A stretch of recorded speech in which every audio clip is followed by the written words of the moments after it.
I hope that each of you is doing well this weekend. As I was preparing for this weekend and just thinking about preaching and being here at our church, I was just reminded how much I love our church, and I love my job and the opportunity that I get to have to be a part of Grace and to be a part of what God is doing here. And so I'm a little bit overcome with the privilege and the gift that it is to get to do this, and really excited to have the conversation that we're having this weekend about the parable that we are working through and thinking about. And as we are in this series on parables this summer, I hope this has been beneficial. I hope it continues to be beneficial to you. But as we've been talking about how parables are these earthly stories with heavenly meanings that teach us really important things, there's something that I wanted to make sure you're picking up on and that you're noticing as you're going through this series with us in the parables. And if you're just with us maybe for the first time this weekend, you're even going to see this weekend, that this is what is going on as Jesus is teaching these stories to people. So let me give you this point, and then I'll talk about it for a second. That these teachings, these parables, these stories, they both introduce and indoctrinate what we need to understand is called like kingdom thinking about the kingdom of God. And I just want to pause here for a second, because as you're hearing these parables, one of the things that you should note is that Jesus' punchline is teaching us just how different the kingdom of God is from the world we live in. It's teaching us how different kingdom thinking is than our thinking is. And sometimes he's just introducing that to his audience and to the world for the first time. He's changing things. Some of that even happens in the parable this weekend. Sometimes he's really driving at something that they've maybe understood, and he's indoctrinating it in them. He's making sure that they're going to get this. But if you're paying attention, Jesus is teaching you kingdom thinking about yourself, about who you are and how you should navigate your life. He's teaching you kingdom thinking about your resources. He's teaching you kingdom thinking about who he is and how he defines what matters. He's going to teach us kingdom thinking and continue to teach us about how we view other people and the way God works in the world. And so again, we want to make sure that we're understanding that Jesus is a king, and that as he's introducing and indoctrinating with us with these things, he's not just like going, oh, this is a great suggestion for how you might think of things.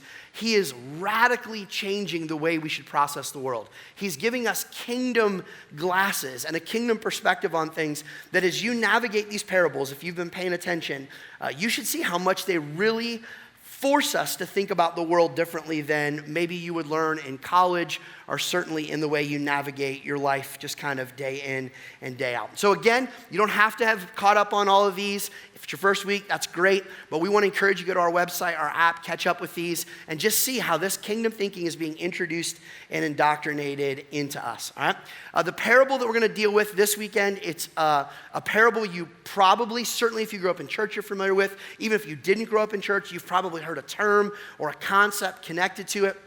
And it's the idea of what's known as the Good Samaritan. And the Good Samaritan is a term, is a concept. It's become almost a shorthand way of saying people who do good things. People who see people that are struggling or need help, and they help them out. And that concept, the idea of the Good Samaritan, is known all over the world. It's known by many people in their native language as like an idea of like, I want to be a good Samaritan. I want to make sure that I love and serve people well. And so we want to get into that, and we want to unpack that this weekend. Several months ago, there was a video that I was seeing in various social media channels, in my feeds quite a bit. And it was a video of a special needs young man. He was in high school, and he was in his cafeteria, and he was talking to another student in his high school. And he asked the other student a question, and the student just like mocked him, bullied him, said some very terrible things to him. Laughed about it, and then the video ended, and the video went viral, and tons of people saw it in the comment sections. And when people would retweet it or share it on various platforms, people would they were so up in arms. This is terrible. This is disrespectful. This is awful. I can't believe that I'm seeing this, that's the appropriate response to seeing this video. Unfortunately, you know this, that the internet has become a place where we can see the cruelty of people quite clearly. This is not the first video that's like that. There's dozens, hundreds of videos that are like that. This is not the first video, or there are other videos that show people being bigoted and racism against other human beings. There are videos that show like people just jumping people in public and beating the tar out of them for what feels like and seems like no reason. There's videos where we can see like husbands going after their wives in ways that you're like, what is going on there? Or wives going after their husbands, or kids being involved, and it's just gross. And when we see all of these kinds of videos where we see like racism and bigotry, and we see abuse, and we see bullying, and we see people just neglecting other people and doing these things, it agitates us. It stirs something inside of us, and it should. It's the right response. But that agitation, that response, is built on something that pretty much all over the world, people universally kind of think is a good idea. It's built on a presupposition that most of us don't even think about when we think about how we feel or why we feel. And this is the presupposition that we live in our world, that we think it's a good idea to treat others kindly. Like, that's the presupposition that most of us get up and wake up and live our lives with. And by the way, lots of people think that. Not just Christians think this. Lots of people from lots of faiths, lots of people from people who don't have a faith or don't think they have a worldview think this is a good idea. Now, this idea, this is a conversation for another day, is rooted in the Christian notion that every single person matters, which is a distinctly Christian idea in the way that we understand that. But this is just the way people think. Like, if you were to go to your school, you were to go to your dorm, you were to go to your work, and you would go, hey, do you think we should like all vote yes on being kind to people? People would go, yes. Do you think we should treat people with like dignity and respect? Yes. And this is even why when we see the opposite of those videos, we see positive videos like where some kid, he got like a wish in the Make-A-Wish Foundation, and they make a video of him, and he's about to die, and before he dies, he gets to meet his hero, and he meets his hero, and he gets to sit in like the club seats, and he has all these things, and like we watch that and we cry, and we're like, that's awesome. Right? Or somebody is a part of a Boys and Girls Club thing, and they get some treatment, and they get to do the same thing, and they get to go on a trip, and their family gets to come, and they're blessed, and we all see that, and we're like, that's awesome. Because underneath what we all think is it's like a good idea to treat other people kindly. Like, that makes sense. Now, if you come to Grace very long, you know there's a but coming. You know there's a tension to this that is very real. And this tension is not something, again, that I think we think about, but it is something that we absolutely do. And while we think it is a good idea to treat other people kindly, let me say it to you this way, guys. We arbitrarily decide who is worthy of good treatment. If we are honest, we arbitrarily decide who is worthy of good treatment. Again, if I say, should we treat people kindly? Should we treat people well? Should we be good to all people, to be good to people? You would say yes. And I would say, should we be good to people? Yes. And then if I said, should we be good to all people? Should we be good to all people all the time? See, I could make this kind of fun. Like, should we be good to cat lovers? Probably not. Jesus would say we should, but I'm debating, right? Should we be good to those who love Michigan? No. I mean, but probably in the end.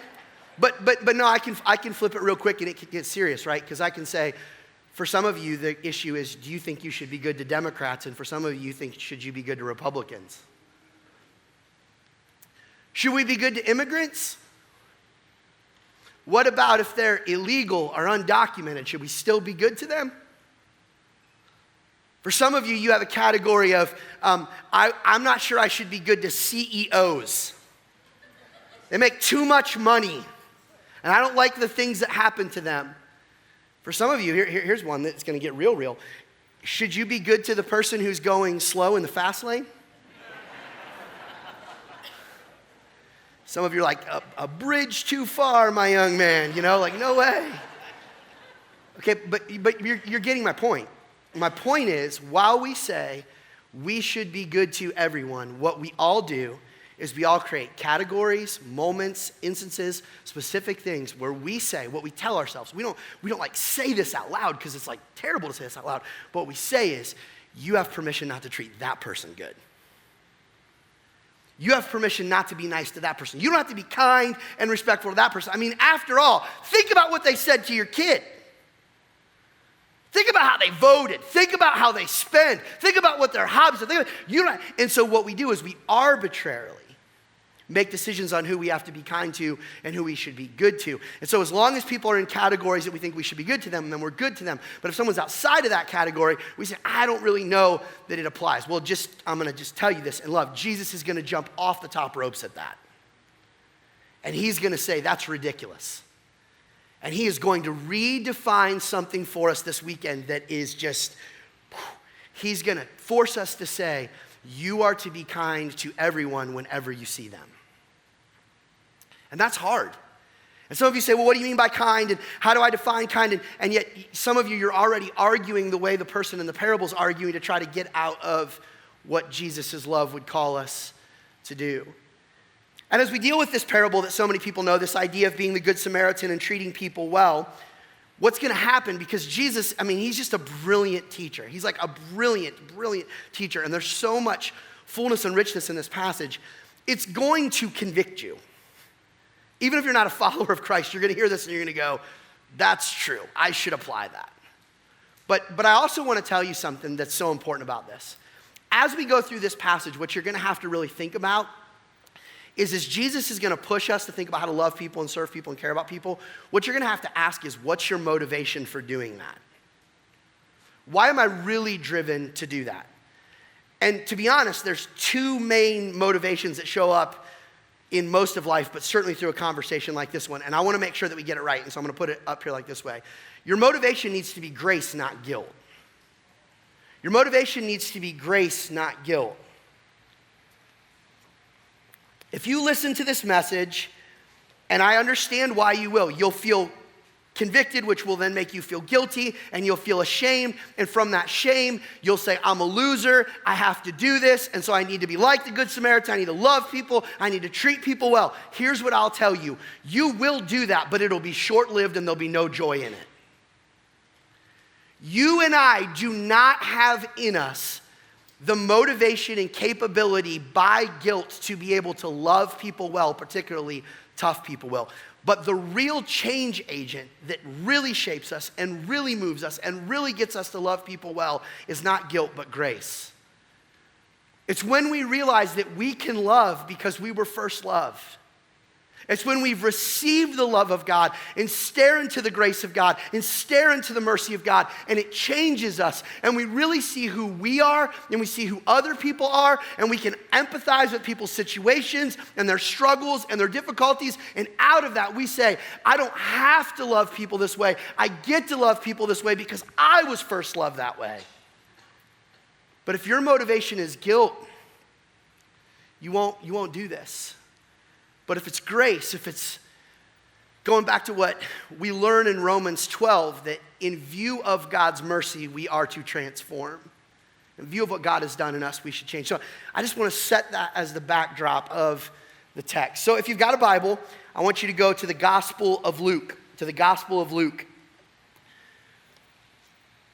And as we begin to think about the motivation that we need through grace and understand the reality of every person being made in the image of God and how God died for them and how that should shape us, Luke, he records this story of, again, Jesus being in an interaction with someone who's trying to trick him, and Jesus navigates it, and then he just like blows apart our understanding of how we should love people. So here's what it is, Luke chapter 10, beginning in verse 25. On one occasion, this is just one occasion, these happened to Jesus on many times, but on one occasion, an expert in the law stood up to test Jesus.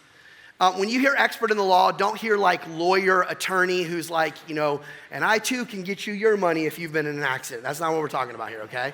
We're not talking about that kind of attorney. We're talking about a person who's an expert in the law, of the Old Testament law, and the person who would understand the Old Testament scriptures and has just studied this and is into it. So it's a religious expert in the law, and you can see the motivation of this person. They're trying to test Jesus. They're trying to get Jesus in trouble. They, again, want to prove that Jesus is not really worthy of being followed. So here's what happens. Teacher, which would be normal if you were going to talk to a rabbi, this is how you would refer to him. Teacher, he asks, what must I do to inherit eternal life? Now, it's really interesting in this question that there's actually a contradiction, because what must I do to inherit? You should know this. Inherit is a passive thing. You don't do anything to inherit. Somebody else does something. You just stand and receive it. So even in this question, there's something that's riddled, that's off. But what he's saying is, what do I have to do? How do I have to behave? What do I have to say? What are the things I have to give so that I can get eternal life? And for the record, I think it's a great question. It's a fair question. Any of us in humanity should ask this question. If you're a person that's wrestling with, is there God? Is there not a God? Is there heaven? Is there hell? Is there good? Is there evil? I think a really good question to ask is, if there is a God and there is a place where people go spend eternity with God, a great question would be, how does one get there? So it's a fair question. It's a good question. So Jesus, he does what's called the Socratic method. He always asks like a question back to a question. Jesus is brilliant at this because Jesus knows our hearts. And he's really good at like going, okay, I'm going to force you and like lead you to get to your own thoughts. By the way, the older I get as a parent, the more and more I'm realizing this, that parenting by questions is way better than parenting by declaration.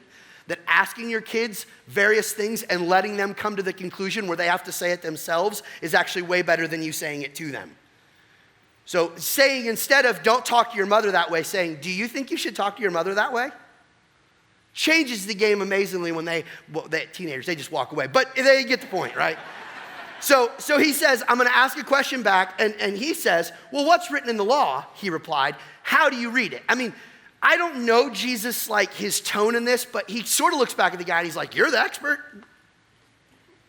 You're the one who knows the law, bro. You tell me what it says. So the guy then responds in the next verse, and it says, he answered. And what he quotes here is a combination of two verses in the Old Testament. He quotes Deuteronomy 6 and Leviticus 19, and he puts them together. And to be honest, he hits the ball square on this answer. Love the Lord your God with all your heart, with all your soul, and with all your, and he keeps going, with all your strength and with all your might and your mind. Like, you should love the Lord completely in all these things. And then he adds the second part to it, which wasn't in the Deuteronomy 6 part, that comes again from Leviticus 19, where he says, and love your neighbor as yourself. Now, we just got to pause here for a second and note that the Leviticus 19 definition, you can go study it on your own. I think it's verse 8 or 18. But the Leviticus definition of your neighbor was other people in the Jewish community. So your people, the people that were a part of your world. So he looks back at Jesus and he goes, what I'm supposed to do is love the Lord my God with everything, and I'm supposed to love my neighbor as myself. Which, by the way, just for the record, if you could do this 100% of the time, every single day, forever and ever, you would be good to go. Let me just burst your bubble. You can't. And you don't. And you won't. No one is capable of doing this. No one is capable of living this way. And so Jesus, again, I don't know his tone, I don't know what's going on, but here's what he says back to the guy. You've answered correctly. Do this, and you will live. Now imagine again the implications of that. So here's what you have to do, expert in the law. Everywhere you go, every person you see, every single day, every single moment, here's what you have to do. Love the Lord your heart, with all your heart, your soul, your mind, and you have your strength, and you have to love your neighbors as yourself. Do that today, do that tomorrow, 5 days from now, 50 days from now, 500 days from now. Just keep doing that and do that perfect. And if you do that, you will live. And embedded in this, he's like, dude, come on, man. Do you really think you can do that? And he's pressing on the guy because he knows the guy's heart. He knows the guy's motivations are off. And so here we begin to see, but dang it. There's always these moments. So here's what happens, ready? But the lawyer, he wanted to justify himself. Yeah, okay, I get it. I'm supposed to love people. I'm supposed to love you, love God. I'm great, okay. But how far does that really extend, Jesus? So he asked this question. So he asked, who's my neighbor? This is his way of saying, hey, I know I just told you that kindness to people is a good idea, but do I have to be kind to everybody? Is there anyone that doesn't fall into neighbor category that I don't have to love as myself? This is what this man is doing. And before we yell at this man and beat this man up, we do this. He's asking, what is the most amount of selfishness I can still have in my life but be okay with you, God? What is the limit of soft righteousness I can live with as long as I'm not sinning? Which, by the way, anytime anyone asks you a question like this, you're probably gonna see their eyes either glaze over or get frustrated, because imagine you went home and you said to your spouse, what's the lowest bar I have for you to still be happy with me? Wouldn't work well. Hey, I just wanna let you know, kids, here's what I've decided. I've decided I'm gonna do the bare minimum that'll still allow you to call me dad. So this guy looks and he goes, hey, Jesus, who's my neighbor? How far do I have to go with this loving God, loving people thing? And Jesus is like, okay, it's story time. So here's what Jesus does. In reply, a man was going down from Jerusalem. You can hear the crowd like, no, he asked the question. Answer the question, dude. See, I'm answering the question, hold on. So he starts and he goes parable. A man was going down from Jerusalem to Jericho. They knew this journey very, very well. It's about a 3,000-foot elevation change. It's a long journey that people have to go down as they go from Jerusalem to Jericho. He's talking about this experience. It's something that they would travel for 17 miles in this journey. If you do it and you're walking, it's really dangerous. It's treacherous. People would hide in the hills as you would be going down, and they would come and they would rob you and they would beat you up. And so these people know this journey. And he says, a man was going down from Jerusalem to Jericho when he was attacked by robbers. They're like, okay, we know this story. We've seen this on the news. This is what happens. They stripped him of his clothes. We kind of think that's weird, but to be honest, clothes have tremendous value, lots of financial value. And so they would strip him of their clothes. And then they beat him and they went away and they left the guy half dead. So they beat this guy up, half dead, take his clothes, half naked. He's there and he's chilling. And then the parable goes on. They're like, we get this so far. And then here's what happens. A priest. They're like, yes, a priest. A religious guy. He'll help him. From the tribe of Aaron, the religious leaders, the people that made things go in the temple, the good guys, right? They're the ones going to do it. A priest happened to be going down the same road. And when he saw the man, he passed by on the other side. Bunch of things going on there, but probably the most significant is the priest. If he touches this guy and he gets blood on himself, he's going to be unclean. It's possible that he was coming from Jerusalem where he had just purified himself. He doesn't want to have to go back and do that. He doesn't want to deal with all that. And he's just like, that's not my problem. I didn't cause that problem. And he walks away and he walks on the other side. And they're like, wow, we didn't see that. That's not great. Jesus goes, okay, let's keep going with the story. So too a Levite. They're like, yes, a Levite. Those are the JV priests. They at least work at the temple. They're not from the same tribe, but they're connected. They're part of the family. Like, here we go. This guy will help him. A Levite, when he came to the place and saw him, he passed by on the other side too.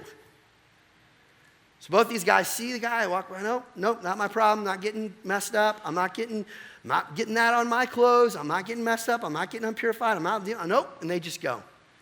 And then I told you, every parable always has this reversal where it's like when Jesus said this, the room was like, oh, I can't believe, why would he say that? That's crazy. And here it's getting ready to come. Ready? So then Jesus says this, but a Samaritan.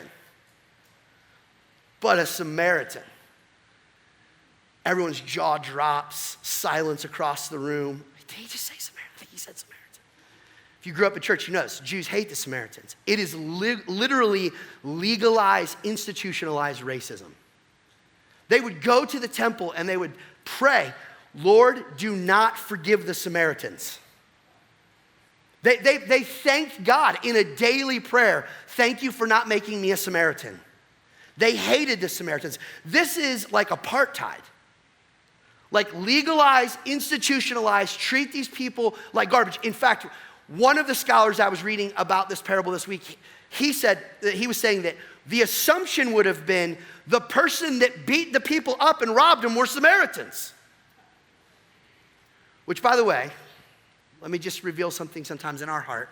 Isn't it true sometimes that when you hear a certain crime was committed, you attach a certain type of person to that crime without ever seeing it? And it has a way of revealing what your own bias is to things.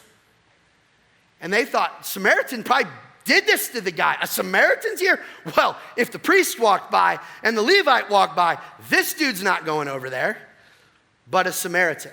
As he traveled, he came where the man was. And watch the progression. He sees him.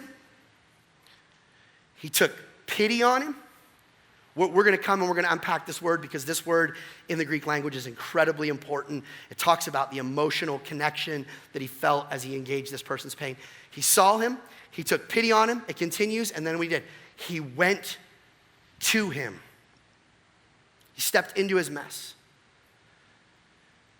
I've said to my older children more than a handful of times, maturity is when you step in and own problems that you didn't create. The most mature people are willing to step in and solve problems that aren't theirs. That they actually say, I don't know how it got that way, but it's wrong and it's not good, and somebody should do something about it, and I'm here. So he sees, he has pity, and he went to him, and they're all like, oh my gosh, the Samaritan. In fact, one scholar said that if a Jew was the Jew on the ground, knew that a Samaritan would have touched him, he'd have said, just let me die. That's how much they hated these people. And the Samaritan steps up, and what does he do? And Jesus, like, every time they're like, there's no way he's gonna paint it that way, Jesus just keeps painting it thicker and thicker. And he bandages wounds, so he touches him. You ever bandage someone who's bleeding? You get blood on yourself. It's gross. It's not a great moment. He bandaged him. Then he poured oil and wine. Then he put the man on his own donkey, puts him up, puts him on the donkey, which means wherever he's going, he's got to walk now. And this guy's on the donkey. And then he took him to an inn and he took care of him. And you're like, oh my gosh, I cannot believe the Samaritan did that. I cannot believe Jesus made the Samaritan a hero. And you're like, okay, there's nothing else this guy did. This is crazy that Jesus already said that. And then the verse goes on and it says this. The next day, this Samaritan dude was so invested, he stayed the night. He stayed the night, cared for the guy. He took 2 denarii, which is 2 days' wages, and he gave them to the innkeeper and said, look after him, he said. And then Jesus is like, if you don't see that this guy really loves this guy and cares for this guy, when I return, I'm going to leave. I'll come back. I'll check on him. And whatever costs come, I'll reimburse you for any extra expense you have. They're like, what? This is what a Samaritan. Jesus is redefining so many things. He's messing with all of their grids. He's dealing with ethnic bigotry and racism and the way we see people and the way we value people, and the way we care about people and who should be in and who should be out. He's dealing with all that. And so then here's what happens. Ready? Jesus looks back at the dude, you remember, the homeboy who was like, love the Lord your God with all your heart, soul, mind, and strength, love your neighbor yourself. I can do that. And he's like, but who do I have to do it with? And so Jesus said, hey, which of these 3, he totally changes the question, was a neighbor to the man who fell into the hands of the robbers? He doesn't deal with the question, who was your neighbor? He goes and he switches it and he says, which of these guys do you think was neighborly? Look at the man's answer. The expert in the law replied, this is so crazy, he couldn't even say Samaritan. There's so much animosity in his soul. The one who had mercy on him. It's the 3rd guy, that one. He's the one who was a neighbor. And then Jesus just levels us all. And he says this, ready? Jesus told him, go and do likewise. Mic drop, walk. Jesus in this very moment redefines that neighbor is not just people that are your people, but that are anyone. Jesus redefines this moment and he says, the way you are to engage the world is that you are to be neighborly wherever you go. And then Jesus says, if you want to understand what loving your neighbor is, what does it mean to love your neighbor? Here's what Jesus is saying. To love your neighbor means to meet the needs of the person in your path. To meet the needs of the person in your path. Whoever is in your path. The Greek word for neighbor literally means a person who is near you. Who is your neighbor? For many of us, our first neighbor is our spouse that we wake up next to every day. Often for many of us, our neighbor is our kids. Our neighbor is our roommate. Our neighbor is our boss. Our neighbor is our coach. Our neighbor is the barista who makes us the coffee. The neighbor is the person that we work with. They're our boss. The neighbor is the person that you stood next to at Target to buy whatever you're buying. The neighbor is the person who's on the highway in front of you. The neighbor is the person on the ball field who won't shut up. The neighbor is the ref that is getting it wrong. The neighbor is the person in your office who, again, sees the election differently than you. The neighbor is any person in your path. And what are you to do if you are a Christian? What is the kingdom thinking? You are to look and see, do they have any needs? And I am to meet them. What does it mean to love the Lord my God with all my heart, soul, strength, and mind? What it means is that I would love my neighbor. And who's my neighbor?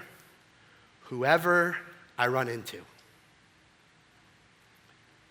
And I know this, that sometimes when you run into people, sometimes their issues are big, sometimes they're small. Sometimes they're short term, sometimes they're long term. Sometimes they're things that you feel qualified for, and sometimes they're things that you don't feel any qualifications for. But what Jesus is teaching us is that the way of the kingdom of God is that when we see people in our path who are in need, we love them, and we meet their need, and we care for them, regardless of what box we would like to put them in that would keep us from doing it.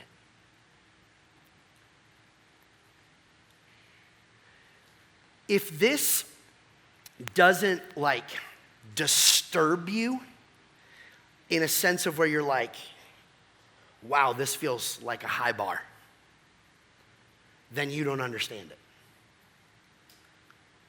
Because Jesus is saying, wherever you go today, tomorrow, and the next day, and you see people with needs in front of you, your job is to step into that and try to meet them. That's what it means to be Christ-like. That's what it means to be neighborly. That's what it means to love. And when we begin to understand this, we realize that if we're honest, a lot of times in our life, we live in this pattern of clueless and careless, where we don't see, where we don't pay attention, where we're not engaged. Can you imagine if every professing Christian in Central Ohio took this concept seriously for just 1 month? Just 1 month. Every person who says, I'm a follower of Jesus Christ, I'm a Christian, and so what I'm gonna do is I'm gonna love my neighbor as myself, and my neighbor is anyone in my path who has a need, and I'm going to meet that. Do you know how beautiful that would become to the world? Do you know how many people would go, again, I don't know what those people believe exactly, but wow. That's different. That is other. That is incredible. That is gorgeous. That is attractive. Okay, forget a month. Imagine you took this seriously in your home or your dorm room for a week. Where you said, just this week, the neighbor is a person in my path. So I'm going to figure out how to step in and meet their need. Well, as we begin to think about what it means to meet needs, I tried to help you by creating an acronym for the word need. To think about in the passage, what do we see and how did this work? So we're going to go through these. Here's the first thing that we see the Good Samaritan got, that if we're going to literally love our neighbor and meet the needs of the person in our path, the first thing you have to do is you have to notice. You have to notice. You're smart. You can't solve problems that you don't know exist. And the first thing that it says that the Samaritan did was he saw the guy. He saw the guy. He paid attention and saw him and recognized him and realized he was there. This means you have to pick up your head, I love you, from our selfish existences and see other people. One of my friends said this expression about his home life with his kids, and he heard it. I said it, and I heard it, and I was like, yep, I'm using that going forward. So sometimes we'll be doing something as a family, and I'll say with the kids, I'll say, phones down, heads up. Phones down, heads up. Dinner time. Phones down, heads up. On a cruise, dinner. Phones down, heads up. We were going to play Topgolf as a family last weekend. Phones down, heads up. What am I saying? Put your phone down, get out of your life for a second, and look around. You may be surprised what you see. You may become aware of some things that you weren't aware of. Guys, I think one of the biggest reasons we don't solve problems is because we are so selfish we haven't even noticed they're there. And if we're gonna actually love our neighbors ourselves and meet the needs of the people that God puts in our path, the first thing we have to do is we have to notice the people. We have to put down our lives and pick our heads up and go, man, that friend of mine who always is like bright in their countenance and disposition, something's off and I notice it. I've noticed that couple hasn't been at group for a number of weeks, and I'm like noticing that when I think about it, I haven't seen them at church either, and it feels like something's off. I'm gonna notice the person at the end of the exit on 70. I'm not just gonna put my head down and pretend they're not there, but I may even roll my window down and say hello and notice that they're a real human being. It means I'm gonna turn off Netflix. I'm gonna get off social media. I'm gonna put the podcast down, and I'm gonna look and I'm gonna see other image bearers for real. How often is the problem? We just aren't looking. Like, if you've ever gone to another country and you first get there, like your spidey sense is everywhere. You're just like looking and you're noticing and you see plants and you see shops and, oh, that's how much they charge for gas here. And you notice and you notice and you notice. But then you come back to your life and you ever notice how you can drive home and not even remember getting home? Because you are so used to it that you have turned off your observational skills even to see what's around. All I'm saying is if we're gonna actually love our neighbor, we have to notice our neighbor. We have to see them. He saw the man and he was able to pick up his head and go, you know what I'm gonna do? Even maybe I've made this journey many times in the familiarity of my space, I'm going to see this person is not where they should be, and I'm gonna look at their body language and I'm gonna pick my head up and I'm gonna do something. I'm gonna notice. Number 2, he says he noticed, and then it says, and he took pity on him. This is the word empathize.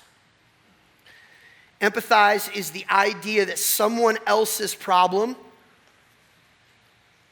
becomes your problem. Someone else's pain becomes your pain. The word pity in the original language is this word right here, okay, in the original language. It's that Greek word. And I wasn't gonna try to pronounce it first, so this is what it sounds like. Ready? That's what it is. All right, one more time. Yeah, that word, okay? And you hear how it sounds like he's hawking something up from his guts? Okay, listen to me. The reason I'm telling you that is that word, literally what it means is to have compassion from your guts. It means to have emotion so far down in your soul that you feel something. You ever had like a shared experience where you feel something the way that someone else is going through something? Like, it can be something simple. Like, have you ever seen somebody like they're at work and they walk and they turn and they didn't account for the furniture and they stub their toe and they pop up and they're like, and you're like, I know, because you've done it and it hurts. You ever been like playing catch or somewhere and you see someone and they go to catch a football and their finger pops and you hear it and it jams, and if that's ever happened, you're like, ugh. You know why that's happening? Because you're a spaghetti in your soul, right? That's what you're doing. You're feeling it in your guts. And listen to me, what you're doing is you're having pity going, I get it. I get it. Listen, this is beautiful. You know what Christians do? Is we learn how to get other people's pain even when we haven't been there yet. We learn to take it on. We learn to go, I see it and I feel it. And so I'm gonna look and I'm gonna say, you know what? I'm genuinely sad for them. I'm at a place where I can look and go, I'm scared for them. I'm stuck with them. You're moved, you care. And this is sometimes it manifests itself when you really have that thing in your guts where you get angry or you cry or you're sad or you're emotional and you feel it. And what I'm saying is you can't love your neighbor as yourself, not only if you don't notice them, but if you don't empathize with the situation they're in. Now can I just, let me dig. You wanna know one of the reasons we don't empathize? Please, Keith, tell us, why don't we empathize? I'll tell you why we don't empathize. Because sometimes what we say is, I don't have to empathize with them because they got what they deserve. Some of us think, he should have known better to go on that journey. That road's dangerous. Why didn't he have a second person with him? Maybe he threatened him. Maybe he said something stupid. Maybe he picked a fight at the rest stop on the way down. Who knows? But I'm not messing with him. He probably deserves it. Listen to me. The Christian experience is not that we give mercy to people who deserve it. It's that we give mercy because they're people. And we love our neighbors ourselves. So what do? We see, we notice, and then the second thing we do is we empathize. We go, okay, I feel it in my guts. So he saw him. He had pity on him. Then the third thing it says in the text, this is right out of the text, it says he moved towards him, which means this, you gotta engage. You gotta engage, you gotta say, I'm gonna do something. You have to step towards him. Like you can't drift away, you gotta say, I'm gonna go engage, I'm gonna step to it. I don't know why he asked this the other day, but my 9-year-old son, Cooper, he asked me, he didn't have the words for it, but here's what he was asking me. Who made the first move, you or mom? I have no idea why you asked that. I don't even know why you're just thinking about that. And so Kelly and I were like, that's a weird question, Coop. And then we were actually able to tell him we kind of, and this is true, this is not like just me just making it up, you can ask her. Like we kind of actually both made the move at each other like at the same time, which is kind of weird, story for another day. But he was like, I think he wanted to find out if like I had like, manned up and did something. But he's like, did you make the first move, Mom? Mom make the first move to you? And he's basically like, who engaged you? Who went to who and said, let's dance, let's talk, let's hang out? You listen to me. Some of us, here's what we say. I'd help them if they asked. I'd help them if they asked. Whenever I've been like really sick or I've been injured and people in the church have decided that they want to help me, here's what I'll tell you. The best way to help is not to say, let me know if you need something. It's just bring me dinner. It's just step in and do it. It's just engage it. It's just go. Hey, we just took the initiative and we stepped into it. We just engaged. We noticed, we had empathy, and we moved to. We know what we did? We texted. We picked up the phone. We walked over. We said, how can I pray? We engaged the situation. At some point, you have to say, okay, I see it. It's real. I'm going to go. Now, this isn't even the end, because like you can go and you can talk to him and then you engage it and you're like, oh my gosh, it's bad. Which leads to the third thing you have to do. You walk over and you engage it, then you actually have to do something about it. Remember in the passage, all the verbs that the man did. He bandaged, he treated, he picked up, he opened his wallet, he stayed, he was gonna come back, he was gonna reimburse. You actually have to do the work. You can see it, you can feel some kind of way, you can step to it.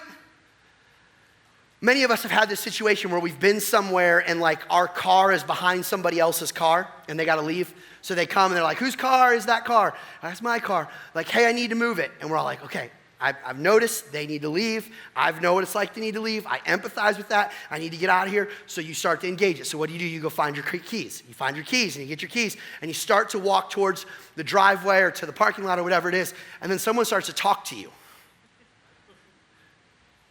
And like 5 minutes goes by.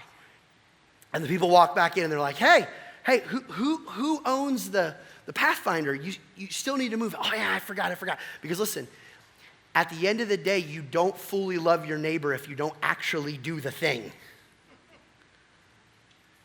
Oh, I knew I had to move the car. I know what it's like to have a car moved. I went and got my car keys. That didn't solve the problem until the car is moved. The man, what he did was, he said, I notice him, I see him, I took pity on him, I moved towards him, then I bandaged, I spent, I gave, I just, so what does this mean? It means to love your neighbor sometimes is to buy the lunch. To love your neighbor is to sit and pray with them. To love your neighbor is to say, I will go to counseling with you. To love your neighbor means you can stay at my house. To love your neighbor means I'll come to the hospital with you. To love your neighbor means I'll adopt. I'll do that. I'll get into foster care. To love your neighbor means I'll take on that problem and go on that trip. But you have to actually do something. And what does it mean to love your neighbor? It means to meet the needs of the person on the path in front of you. And again, this notice, empathize, engage, do, it spells the word need. How do I do this? I have to see it, I have to have pity, I have to move to, and then I have to do the work. What would it look like for us to do this as a body of believers, as a church? Well, let me just give you this action step, all right? This is what I want you to do this week. I want you to pray this prayer. And again, you can pray this no matter what you believe, but particularly for Christians, I want you to pray this prayer. By and through grace, help me neighbor my neighbors. By and through grace, help me neighbor my neighbors. To pray that each and every day, to say, Lord, today as I go through my life, what I want to do? Well, by your grace, because you first loved me, and through your grace, the power of it as motivation, help me to neighbor, to meet the needs of who my neighbors, and who's my neighbors? Anyone that's in my path.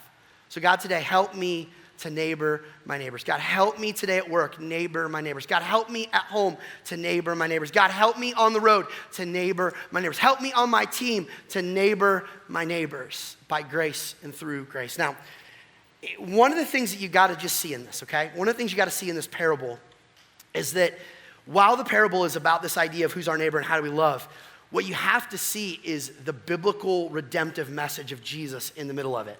So there's these breadcrumbs that exist in the story that I want you to see, and here's the way that I want to say it to you. That the parable is pointing us to the gospel of Jesus Christ. It's pointing us to Jesus. And you got to see this. Because here's the other thing that's happening in the parable that you have to notice. Ready? Listen to me. The person who is bleeding and left for dead and helpless is you. And what God does in his love is he sends a neighbor, the ultimate neighbor, the neighbor of all neighbors, one who is like you but different than you, to come rescue you. And listen to me, the ultimate Good Samaritan is Jesus. In the story, by the Good Samaritan helping that man, he did a number of things. One of them was he healed him. Number two, he kept him from going into slavery potentially. And number three, he paid his debt. And if you understand the Christian message, when Jesus redeems you and you say yes to him, what Jesus does is he heals you. And he sets you free from slavery. And he pays your debt. This story is pointing to the fact that the one who ultimately loves people who are in his path the best and the most is the God of the universe. And with that, when we understand that, it's that gospel message that motivates us and teaches us and leads us by example and power to go love people well. Do you know that when you meet Jesus, Jesus does so many things in your heart that allow you to go serve other people. One of the things is you know that you've been loved and served, and so you know what it's like to do that for other people. You know, one of the things that it does when you meet Jesus is your identity changes and you stop being insecure and you're okay with stepping into other people's mess because you don't care what they think of you.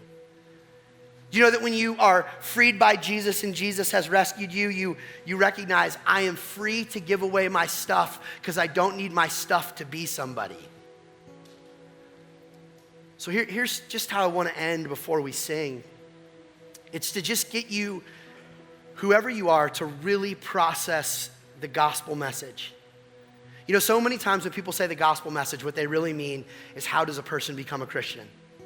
And I try to say this to you all the time. The gospel's bigger than that.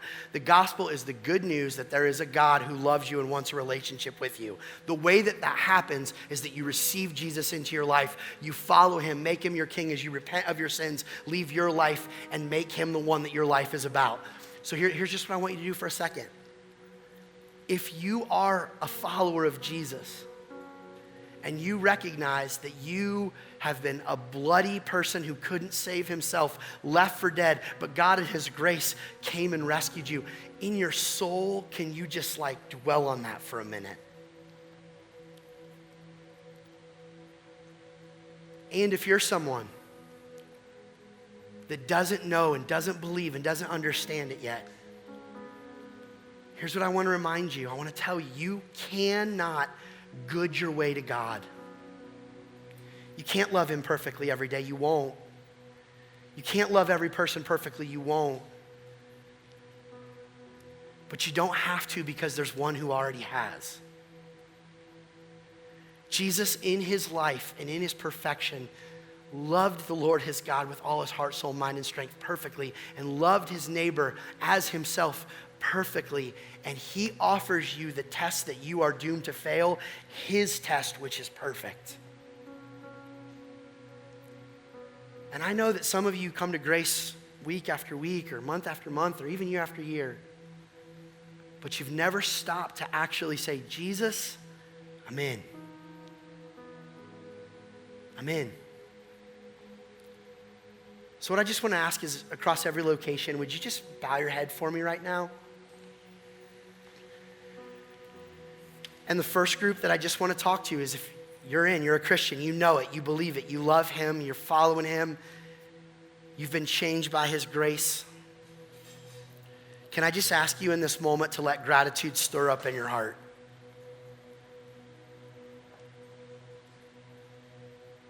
That Jesus put himself on your path by coming to earth and dying for you, paying the debt that you can never pay.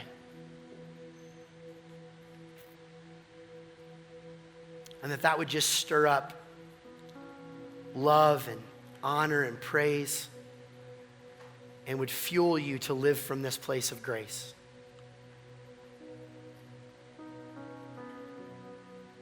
And for the second group, those of you that you wouldn't call yourself a Christian yet,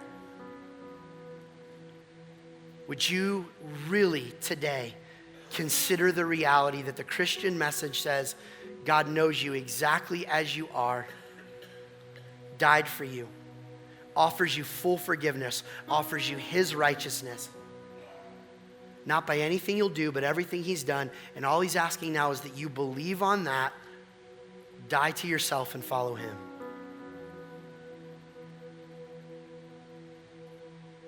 And if you've never done that by faith, would you just say in your heart, Jesus, I want you to be my king. I want to follow you.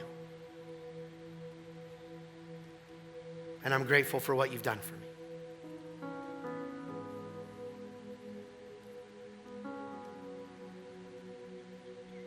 Father God, may we be motivated to be great neighbors because you have first neighbored us.